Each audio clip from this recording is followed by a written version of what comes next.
दिया। पर बिरजू के हाथ में वही जादुई कुल्हाड़ी थी।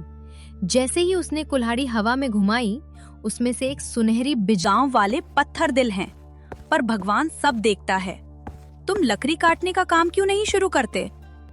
डाल दी और आग लगा दी। देखते ही देखते हवेली आग की लपटों में घिर गई। इस पागल लकड़हारे को अब इंसान नहीं मिले तो हिरन से दोस्ती कर ली। अब ये हिरण इसके घर की रखवाली करेगा क्या? उसके पास ही एक पारभासी परछाई कैद थी, जो बिरजू की माँ थी। और तुम्हारी माँ, वो आज भी उस जंगल के बीचों बीच एक अदृश्य कैद में है। अगर तुम साथ रहोगे तो मुझे अकेलापन नहीं लगेगा। पर गांव वाले, अगर उन्होंने तुम्हें बोलते हुए सुना तो वे तुम्हें मार डालेंगे। मैं केवल मरता है तो मर जा, पर मेरी चौखट गंदी मत कर। बीच से बिरजू बाहर निकलता है, पर उसके साथ वो हिरन नहीं है। उसके बगल में एक लंबा खाई में फेंक मुझे दिया। बचाओ, मुझे बचाओ, तभी फटे मुझे पत्थर बचाओ। से एक दिव्य बिरजू, तुम कोई अनाथ लकड़हारे नहीं हो, तुम इस हवेली के वारिस हो। बाहर खड़े तमाशा देख रहे थे। मुखिया दजराज और उसके आदमी अपनी लाठी। बिरजू बेटा, इस बक्से में एक पुरानी लकड़ी की कुल्हाड़ी है, इसे संभाल कर रखना। और एक बात याद रखना, गांव वालों की नफरत का जवाब कभी नफरत से मत देना। काका, आप ऐसा मत कहिए। आपके बिना मेरा इस दुनिया में कौन है? गांव के लोग तो मुझे मनहूस समझते हैं। कोई मुझसे बात तक नहीं करता। तू कौन है? बस अपनी सच्चाई मत छोड़ना। भैरव काका दम तोड़ देते हैं। बिरजू अकेला रह जाता है। काका के जाने के बाद जो थोड़ा बहुत अनाज घर में था, वो खत्म हो जाता है। बिरजू काम की तलाश में गांव के मुखिया गजराज सिंह के पास जाता है। बिरजू का जीवन बचपन से ही कांटों भरा रहा था। गांव वाले उसे अपशकुनी कहते थे।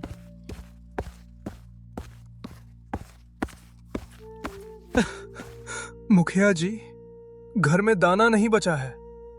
मुझे अपने खेतों में मजदूरी दे दीजिए। मैं दिन रात मेहनत करूंगा। अरे, ये कलमुहा यहां कैसे आ गया? भाग यहां से। तेरी परछाई भी मेरे खेतों पर पड़ गई तो फसल बर्बाद हो जाएगी। गांव में रहने दे रहे हैं, यही बहुत है। जा, दफा हो जा। पर मुखिया जी, मैं भूखा मर जाऊंगा। मरता है तो मर जा, पर मेरी चौखट गंदी मत कर। बिरजू अपमानित होकर वहां से चला जाता है। उसे रास्ते में सावित्री चाची की बेटी पारुल मिलती है। पारुल ही पूरे गांव में एकमात्र ऐसी लड़की है जो बिरजू से सहानुभूति रखती है। बिरजू, उदास मत हो। मुखिया और गांव वाले पत्थर दिल हैं, पर भगवान सब देखता है। तुम लकड़ी काटने का काम क्यों नहीं शुरू करते? पारुल, लकड़ी काटने के लिए कुल्हाड़ी चाहिए, और मेरे पास तो फूटी कौड़ी भी नहीं है। रुको, मेरे पास कुछ पैसे जमा हैं। मैं तुम्हें एक अच्छी कुल्हाड़ी लाकर दूंगी। कल सुबह तुम काली पहाड़ी के पास वाले जंगल के किनारे मिलना। अगले दिन पारुल बिरजू को एक कुल्हाड़ी देती है। बिरजू घने जंगल की ओर चल पड़ता है। वो जंगल के उस हिस्से में पहुंचता है जहां आम तौर पर लकड़हारे जाने से डरते थे। वहां उसे एक बहुत पुराना और विशाल बरगद का पेड़ दिखता है। वाह, इस पेड़ की सूखी टहनियां बाजार में अच्छे दाम दिलाएंगी। आज यहीं से शुरुआत करता हूँ। जैसे ही बिरजू पहली कुल्हाड़ी चलाता है, कुल्हाड़ी फिसलकर उसके पैर पर लग जाती है और खून बहने लगता है। तभी झाड़ियों के पीछे से एक सुनहरी चमक निकलती है और एक अद्भुत हिरण बाहर आता है। उस हिरण की आंखों में इंसानी समझ थी। घबराओ मत बिरजू, ये चोट गहरी है, पर मेरा लेप इसे ठीक कर देगा। हे भगवान, हिरन बोल रहा है। क्या मैं सपना देख रहा हूं या तू कोई वन देवता है? मैं तुम्हारा मित्र हूं, इस मिट्टी का सोंधापन और तुम्हारी मेहनत मुझे खींच लाई है। यहाँ बैठो, मैं जड़ी बूटी लाता हूँ। हिरण कुछ पत्तियां चबाकर बिरजू के जख्म पर लगाता है। चमत्कारिक रूप से दर्द गायब हो जाता है और घाव भरने लगता है। तुम मेरा नाम कैसे जानते हो? और तुम इंसानों की भाषा कैसे बोल सकते हो? इस जंगल के हर पत्थर और हर पत्ते को तुम्हारी कहानी पता है बिरजू। गांव वालों ने तुम्हें दुत्कारा, पर इस जंगल ने तुम्हें हमेशा स्वीकारा है। क्या तुम मुझे अपना दोस्त बनाओगे? मेरा तो कोई दोस्त नहीं है। अगर तुम साथ रहोगे तो मुझे अकेलापन नहीं लगेगा। पर गांव वाले, अगर उन्होंने तुम्हें बोलते हुए सुना तो वे तुम्हें मार डालेंगे। मैं केवल तुम्हारे सामने बोलूंगा। दूसरों के लिए मैं सिर्फ एक साधारण हिरन रहूंगा। चलो, लकड़ियां काटो, मैं तुम्हारी मदद करूंगा। हिरन अपने सींगों से सूखी लकड़ियों को इकट्ठा करता है और बिरजू का काम आसान कर देता है। शाम को बिरजू लकड़ियों का गट्ठर लेकर गांव की ओर लौटता है और वो जादुई हिरन चुपचाप उसके पीछे पीछे चलता है। गांव की सीमा पर लोग बिरजू के पीछे एक हिरन को देखकर हंसने लगते हैं। देखो रे, इस पागल लकड़हारे को अब इंसान नहीं मिले तो हिरन से दोस्ती कर ली। अब ये हिरन इसके घर की रखवाली करेगा क्या? हंस लो। जिस दिन इस हिरन का रहस्य खुलेगा उस दिन तुम्हारी आंखें फटी की फटी रह जाएंगी। बिरजू घर पहुंचकर हिरन को घास खिलाता है। तभी उसे गांव की उस वीरान हवेली की याद आती है जिसके बारे में भैरव काका अक्सर डराते थे। दोस्त, क्या तुम्हें उस पुरानी हवेली का राज पता है जो गांव के किनारे है? बिरजू, उस हवेली में तुम्हारे अतीत का सबसे बड़ा सच दफन है। पर अभी वक्त नहीं आया है। कल हम दूसरे गांव की मंडी जाएंगी। वहां तुम्हारी लकड़ियां ऊंचे दाम पर बिकेंगी। सुबह की पहली किरण के साथ ही बिरजू और जादुई हिरन मंडी जाने की तैयारी कर रहे हैं। हिरन की पीठ पर लकड़ियों के 2 बड़े गट्ठर बंधे हैं और बिरजू के हाथ में अपनी कुल्हाड़ी है। बिरजू के चेहरे पर आज एक नई उम्मीद है। चलो दोस्त, आज दूसरे गांव की मंडी में अपनी किस्मत आजमाते हैं। हमारे गांव के लोग तो मेरी लकड़ियां छूना भी पाप समझते हैं। चिंता मत करो बिरजू, तुम्हारी ईमानदारी की महक दूर तक जाएगी। बस याद रखना, मंडी में कोई भी पूछे तो कहना कि ये हिरन पालतू है। इसके बोलने का जिक्र मत करना। बिरजू और हिरन पड़ोसी गांव की मंडी में पहुंचते हैं। वहां की रौनक देखकर बिरजू की आंखें फटी रह जाती हैं। जैसे ही वो अपनी लकड़ियां फैलाता है, उनकी बनावट और खुशबू देखकर लोग खींचे चले आते हैं। अरे ओ लकड़हारे, ये लकड़ियां कहाँ से लाया है? ऐसी मजबूत और चंदन जैसी महक वाली लकड़ी तो बरसों से नहीं देखी। बोल, क्या दाम लेगा? जो आप ठीक समझे साहब, बस इतना दे दीजिए कि घर का चूल्हा जल सके।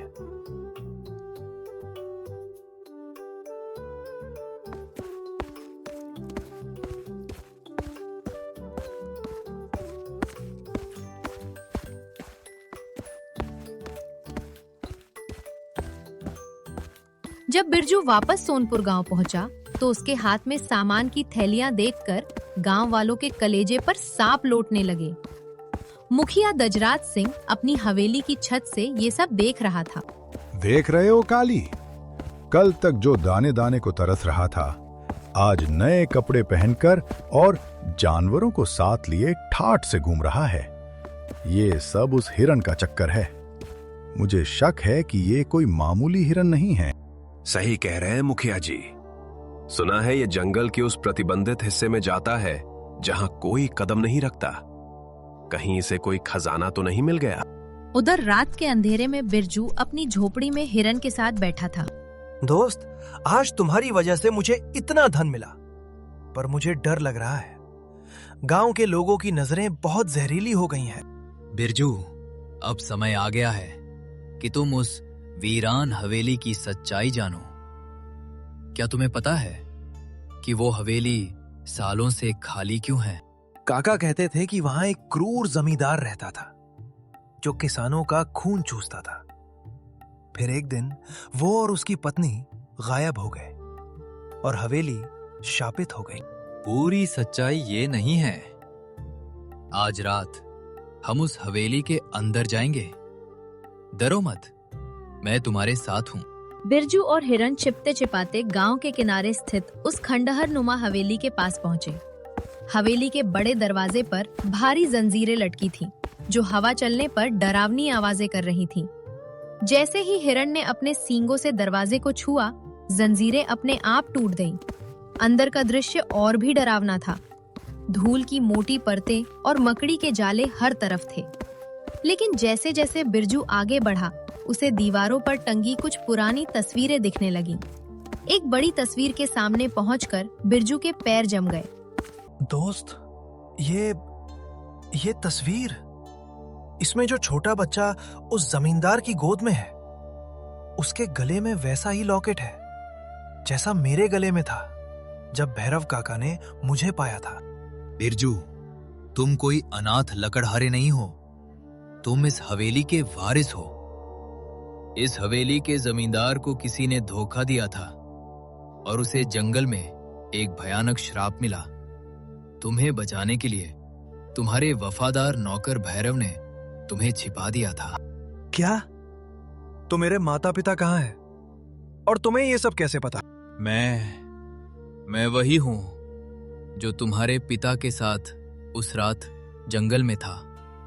पर मेरी बात पूरी होने से पहले तुम्हें यहाँ से निकलना होगा। देखो, खिड़की से बाहर मशालों की रोशनी दिखाई दी। मुखिया गजराज अपने 20 आदमियों के साथ हवेली को घेर चुका था। निकल बाहर बिरजू, हमने देख लिया है कि तू चोरी छिपे इस वीरान हवेली में क्या कर रहा है। तू जरूर यहां से खजाना निकाल रहा है। आज तुझे और तेरे इस शैतानी हिरण को हम जिंदा जला देंगे। मुखिया के आदमियों ने हवेली के चारों तरफ सूखी लकड़ियां और घास डाल दी और आग लगा दी। देखते ही देखते हवेली आग की लपटों में घिर गई। दोस्त, हम फंस गए हैं। आग हर तरफ फैल रही है। अब क्या होगा? घबराओ मत बिरजू, अपनी आंखें बंद करो और उस लकड़ी की कुल्हाड़ी को जमीन पर मारो जो भैरव काका ने तुम्हें दी थी। बिरजू ने जैसे ही कुल्हाड़ी जमीन पर मारी, एक जोरदार धमाका हुआ और हवेली के फर्श से ठंडे पानी का एक फव्वारा फूट पड़ा, जिसने आग को बुझाना शुरू कर दिया। पर असली चमत्कार अभी बाकी था। पानी की उन बूंदों के स्पर्श से जादुई हिरण का शरीर चमकने लगा और वो धीरे धीरे बदलने लगा। मुखिया और गांव वाले बाहर खड़े तमाशा देख रहे थे। मुखिया दजराज और उसके आदमी अपनी लाठियां और मशाले थामे पीछे हट जाते हैं। ये क्या बला है? बिरजू कहाँ है और वो जानवर कहाँ गया? धुएं के बीच से बिरजू बाहर निकलता है, पर उसके साथ वो हिरण नहीं है। उसके बगल में एक लंबा और ओजस्वी पुरुष खड़ा है, जिसके शरीर पर प्राचीन योद्धाओं जैसे वस्त्र है और आंखों में दिव्य चमक है। ये कोई और नहीं बल्कि वही जादुई हिरण था जो अब अपने असली इंसानी रूप में लौट आया था। गांव वाले डर के मारे कांपने लगे, क्योंकि उस पुरुष का चेहरा हवेली की उस पुरानी तस्वीर से मिलता था, जिसे सब शापित जमींदार कहते थे। गजराज, तुम्हारी आंखों का डर बता रहा है कि तुमने मुझे पहचान लिया है। 15 साल बीत गए, पर तुम्हारा लालच और तुम्हारी क्रूरता आज भी वैसी ही है। नहीं, ये मुमकिन नहीं है। तुम तो जंगल के उस जादुई पेड़ के फल खाकर खत्म हो गए थे। तुम वापस कैसे आए? मैं खत्म नहीं हुआ था, मुझे श्राप मिला था। उस तांत्रिक के साथ मिलकर तुमने मुझे और मेरी पत्नी को उस जादुई फल को खाने के लिए उकसाया था, ताकि तुम इस रियासत पर कब्जा कर सको। मैं हिरण बन गया और मेरी पत्नी वो उस जंगल की रूह बनकर भटकती रही। पिताजी, क्या आप ही मेरे पिता हैं? और माँ कहाँ है? हाँ बेटा, भैरव, जो मेरा सबसे वफादार सेनापति था, उसने तुम्हें अपनी जान पर खेलकर बचाया और एक मामूली लकड़हारा बनाकर पाला। ताकि गजराज तुम्हें ढूंढ न सके। और तुम्हारी मां, वो आज भी उस जंगल के बीचों बीच एक अदृश्य कैद में है। अगर तुम इंसान बन भी गए तो क्या हुआ? अब इस गांव पर मेरा राज है। ये लोग मुझसे डरते हैं। सिपाहियों, मार डालो इन दोनों को। जो भी इनका साथ देगा उसे फांसी पर लटका दूंगा। मुखिया के लालची सिपाहियों ने बिरजू और विक्रम पर हमला बोल दिया, पर बिरजू के हाथ में वही जादुई कुल्हाड़ी थी। जैसे ही उसने कुल्हाड़ी हवा में घुमाई, उसमें से एक सुनहरी बिजली निकली, जिसने सिपाहियों के हथियारों को मिट्टी में बदल दिया। गांव वाले जो अब तक चुपचाप अत्याचार सह रहे थे, अब बोलने लगे। पारुल और उसकी माँ सावित्री सबसे आगे आए। बस बहुत हुआ मुखिया जी। अब तक हम आपकी बातों में आकर बिरजू को अपशकुनी समझते रहे, पर आज सच आंखों के सामने है। बिरजू हमारा रक्षक है और आप इस गांव के असली राक्षस।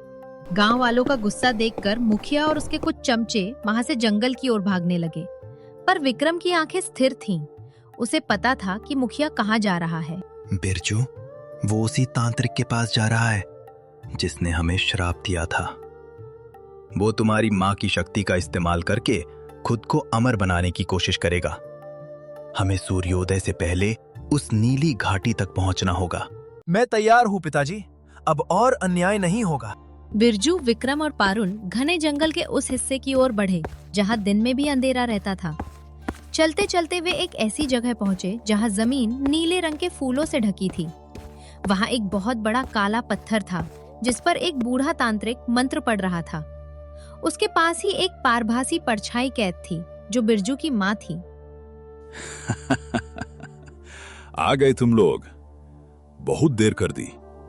गजराज ने मुझे सब बता दिया है। अब मुझे बस इस लड़के के खून की एक बूंद चाहिए और ये पूरा जंगल मेरी मुट्ठी में होगा।